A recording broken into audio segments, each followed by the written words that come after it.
Alright, guys. Why are there so many shows coming out today? It's insane. I had such a hard time figuring out what to do today for a video. I kid you not. I sat down. I pulled up the first episode of Trigon Stampede. I was ready to get into it and talk about this classic series. And then I see, all of a sudden, NieR is out today too. And I literally sat there with my hands in my face for a good, 20 seconds saying, damn it, I have to do NieR. So, of course, we're doing NieR today. And I'm excited as hell for NieR. That also means we're doing Trigon sometime soon, too. So, look forward to that. But I had to check out NieR today because I've never played the games. I've never played the games, guys. That's why I've been so interested in NieR when it was first announced. For one, it looks beautiful, and it was beautiful. It's really good. I liked it a lot already, and I'm just excited to talk about it, because this is I'd argue a cult classic kind of game at this point. You hear everyone talk about NieR. Everyone who plays it has loved it, and I was extremely excited to do it today. I'm still hyped up. I just finished the episode. I'm still happy. But let's just get straight into it and talk about NieR Automata, episode 1 today, because it was good. Now, like I said, I don't know anything about NieR, but what I do know is that it takes place in a post-apocalyptic world, and humanity is basically wiped out, if not wiped out, and the world is overrun by machines. And our episode begins immediately showcasing how bleak things are as we hear, in this vortex of battle and bloodshed, how long do I have to keep fighting? In this endless carnage, how long do I have to protect them? In this world of deception and fabrication, how long can I keep my faith? How long do I have to make lies while having no hope in our miserable future? And it's here we transition directly in the middle of a battle as we hear 1D is under attack. 2B will take over as the captain according to the regulations, as we see that they are engaged with a bunch of robotic enemies.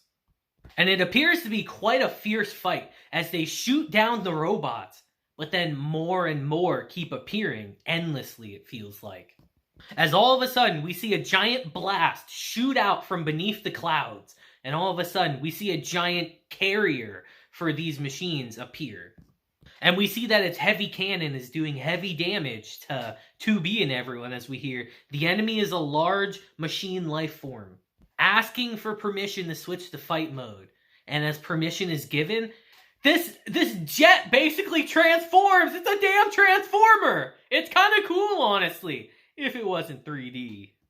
As the machine springs into action, and 2B ends up cutting the carrier directly in half. And it's here we hear 2B say, all other units have been shot down. I might not be able to complete the operation. Please give orders.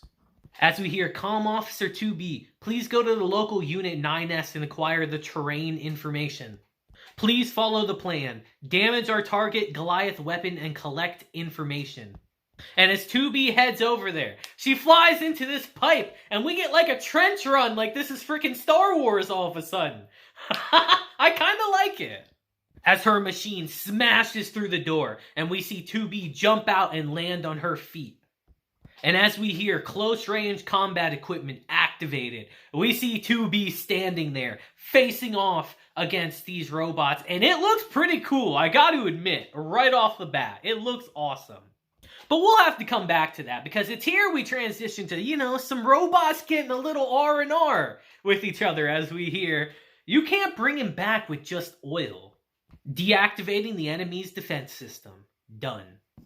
As we see 9S is just chilling right now, doing his job, as all of a sudden he looks to the sky, and we see something falling from it as he says, only one? And it's here he gets a message from Comm Operator 210 that says, Yorha Airborne Operation. We have successfully entered the enemy's base, but we only have one unit left. We're checking if the unit is engaged with the enemy's defense. Please go there and support our unit. As 9S says, roger that, jumps down, looks at his machine and says, alright, Let's get to work, baby. And it's here as we transition back to 2B. She is absolutely wrecking these robots. This scene looks great. I think they've done a great job with the characters in this series so far. The 3D in the background is okay, but I think they've done a great job with the characters so far, how they look. As we see 2B just absolutely decimate all the robots in front of her. But all of a sudden, we see a giant arm crash in through the wall, and the fight is not over. As 2B asks, "Is this our Goliath weapon?" And she gets told no. This enemy is not our target, but I recommend destroying it as fast as possible. As 2B starts engaging this arm, and she says, "Pod, close range fire mode, now." As we see the little robot that's with her fire a huge blast at the arm, sending it railing backwards. And I'm thinking, damn, that's strong as hell in this little robot. That's handy. As it tells her, the same attack requires 13 hours and 34 minutes to reload. And now I'm kind of taking back what I just said. Maybe not as handy as I thought. That's a long ass time to reload. But it's here we see that the arm wasn't destroyed by this, and it gets back up to attack again. But all of a sudden, we just hear 9S say, "Fire missile." As he destroys the arm, gets it out of there, and we get this really cool shot of him as he tells 2B, "You gotta make sure that it's dead, or it can be a little dangerous after all." And it's here in this scene that it looks like 2B gets a little mad all of a sudden as she grips her sword tighter. And I'm trying to think to myself, like, why is that the case? Maybe we'll figure it out later in the episode. Who knows? As 9S says, "You must be 2B. I'm 9S. I received orders to support you." As 9S asks her, "So, is this the thing I just destroyed? Is this the Goliath weapon?" And she tells him, "No, it's just a defense device. We need to find the real target. And then we need to destroy its core." As 9S tells her, "Alright, I got flying equipment. I'll start on the outside." And 2B says, "Okay, I'll start searching on the inside then." And they split up. And it's here as 2B's exploring the factory. They communicate over comms with each other as 9S says, "This place seems to be an old weapon factory built by humans. The enemy uses this factory to make more machine life forms." As 2B comes across this entire room filled with robots. As 9S tells her, "We're seeing more and more of these ones every day, standing there without attacking us. We haven't received any information from the scanner unit about the machine life form's sleeping function. Machine life forms are not like us androids." As 2B cuts him off and says, "9S, is that information helpful to this operation? Meaning, you talk too much." As 9S is just like, "Sorry about that. I just haven't talked to anyone in a really long time." As 9S continues and says, "I'm very happy now, Miss 2B." And she asks him why, and he says, "We scanner models are almost always alone on pre-investigation work. So I'm happy that I have a bit of company today."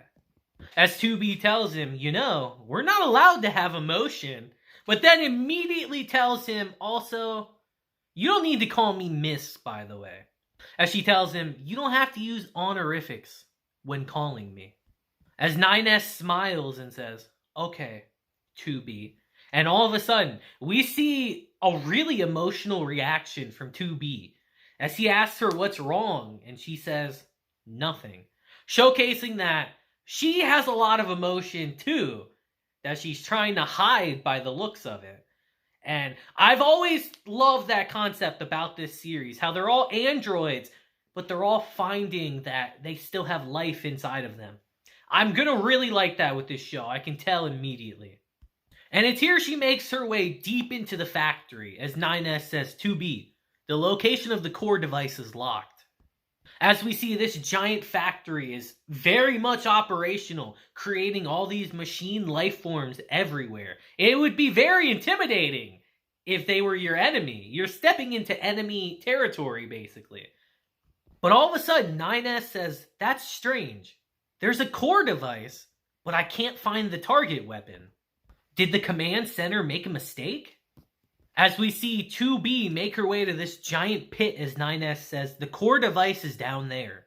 And as she's heading down there, we see that the core that she's going down to find is shooting up and the situation's getting pretty bad. As we see a ton of the machine life forms heading to 9S to stop him from stopping the core. And as 2B's running after the core, we hear the core device has a strong reaction to the building ahead. As we see two of those cranes from before go flying forward and connect with this building ahead of us, and they combine and form a giant robot. This shit's a Megazord! This thing is literally a Megazord from Power Rangers, bro! They combined and made one giant robot! As the giant robot charges towards 2B and she says, Pod, ask the command center for support. Look how big this thing is. As it says, we can't. The waves are interfered. We're unable to communicate. But we see that its movements are weird and clunky, as Pod says. It's possible that the target is in an incomplete form right now. But it's still a giant robot attacking you, as 2B says. In that case, we destroy it right here and now. As their fight begins, and it looks really cool seeing 2B run up its arm like this. I'm already digging this show a lot. As she actually lunges towards its head, almost gets crushed, and 9S swoops in and saves her. As he tells her, man, you got a rough way of fighting, 2B, you know that? As he shoots rockets and actually takes out one of the Goliath's arms. And it's here he tells her, leave this area to me, as he starts hacking into the Goliath. And it's a cool sequence, as he says, so this is the target Goliath weapon, huh? How could she do this all alone? Thank God I came in time. And as he's making his way deeper into the hacking, he comes across a defensive wall, which he shatters with ease. As he brings up this sphere of data and says, I found the tube of the machine's control hub and its vulnerability. Go through that tube and execute the shutdown procedure. But all of a sudden, the Goliath starts fighting back and he's like, oh damn, it's recovering faster than I thought. And as we transition back to the real world, we see he gets sent flying, gets knocked out of his machine and starts falling. But we see he accomplished his goal temporarily, as we hear the target Goliath weapon's function is temporarily shut down. As we hear reaction from 9S's black box detected. As 2B goes and runs after him to try to save him. And upon finding him, he is messed up. He's not looking good at all whatsoever. As 2B runs up to him and says, here, I'm going to help you right now. But Pod tells her, 9S's vital signs are really weak. As she tells it, shut up and just give me what I need to help him. But it's here that 9S says, 2B, you need to go now. As he takes her hand and says, we are soldiers. We should be proud of fighting. And it's here we see that he transfers control of his equipment over to 2B. As 9S tells her, please go, before the enemy starts back up again. As she gets into the basically mini transformer and flies off. And as she leaves, Pod comes up to 9S as he asks it, check the communication status. As Pod says, the signal's not steady, but we can try laser communication. As 9S actually asks to see 2B's records database. And it's here we see that the Goliath is up and running again and attacks 2B. But it's here we see that the robots that they use can apparently control gravity, as she picks up the arm that 9S shot off, I apologize, and uses it to take out the other arm of the Goliath, effectively making it defenseless. As we see the Goliath is shooting rockets at her now, as she charges at it, jumps out of it, and actually stabs it in the eye with her sword.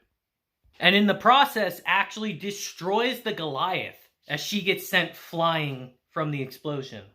And funny enough, she lands where 9S is, as he rips the pipe out of his stomach, goes up to her and grabs her hand.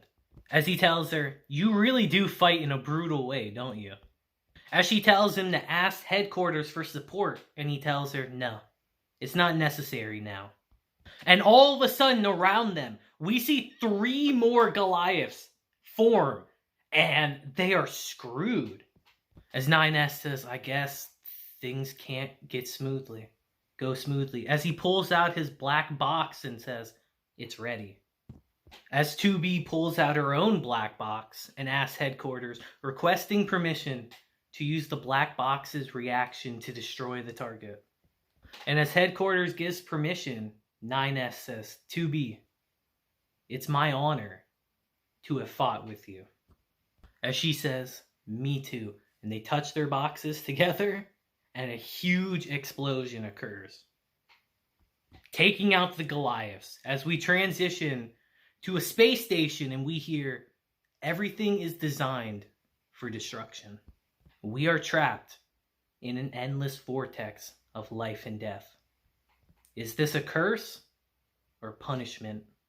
However, if it's possible, please let me keep the hope that he'll be happy. As we see, as 2B's been running, she's been running to 9S, and they meet again.